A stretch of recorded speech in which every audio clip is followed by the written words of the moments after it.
What's good, and welcome to Decide to Play, where today we decide to do the talk titles, starting off our first video with the Marvel Saga being the front line for the Infinity Wars. We're talking the first movie ever made, 2008 Iron Man. Robert Downey Jr. killed that role, but I'm not going to be the only person talking about it. We're here together, me and the big Steve Bowski. What's good, Steve? What's good, YouTube? What's good, late to the party?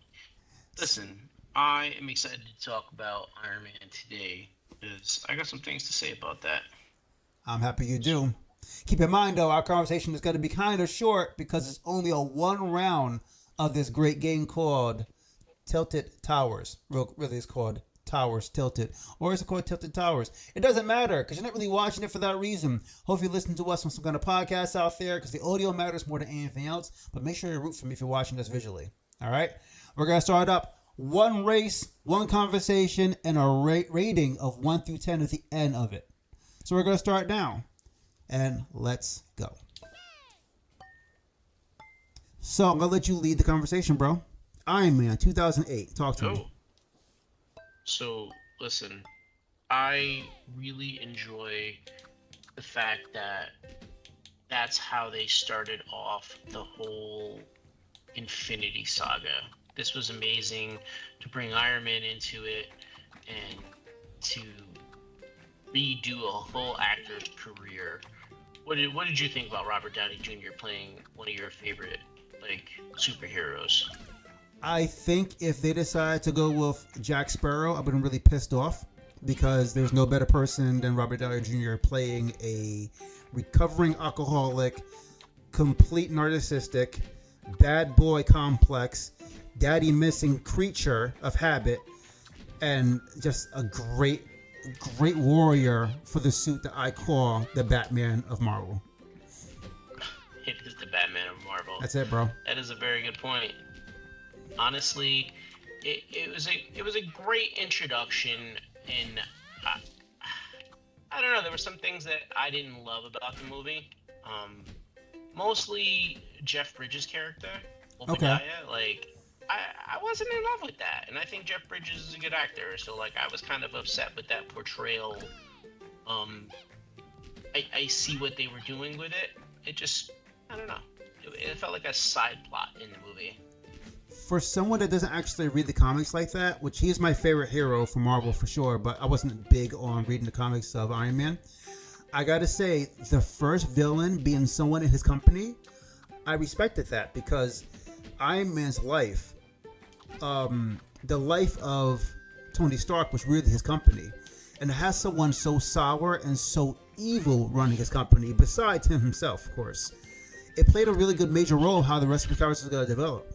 So I respected the villain in it, although the villain wasn't too powerful, which we're getting to that too. I want to get into how the villain and his fight actually was one of the most remarkable scenes I've seen in these movies, because it really was. But what do you think about him being the main villain compared to being a villain at all? You mean Obadiah? Yes. I agree. I think it was a unique perspective. It kind of felt a little like you kind of saw it coming a little, just in some of his interactions and all. It felt a little like, kind of early, reminiscent of early 90s movies where you're like, all right, I know where this is going. You know what I mean? Right. So the idea of where it could go was too foreshadowed, too early. You knew he was gonna be the bad guy. There was no you knew he was gonna lose at some point. You're just waiting to see when he loses and how. Now I gotta say this because this is one of the biggest things for me with this movie is the way the villain died wasn't because of Robert Downey Jr.'s strength. It's because he knew more about the suit than his villain did. Him going into 100%. Space and freezing up was epic because it just shows again Robert Downey Jr.'s smarts as Tony Stark in this movie is the reason why he actually overcame the enemy. Most of the time, it's all brute strength.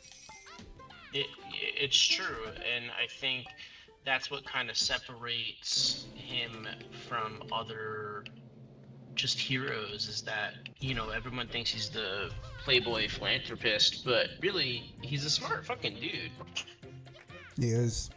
He's smart and he's confident, and I think that kind of wraps into his money going into the right places. So, All right. to give a review, because this is the end of the video, as you see, if you can't see, the big Steve Dabowski won the match. Yes, he did. He probably paid the referee, but it's all good. We got to rate this movie 1 through 10, and I'm just gonna be the golden boy of Iron Man, and I'm gonna give it an absolute 10. To me, the movie didn't have not one boring part, including the ending when he sits there at the podium and he says straight up into the mic after putting down the written letter, "I am Iron Man."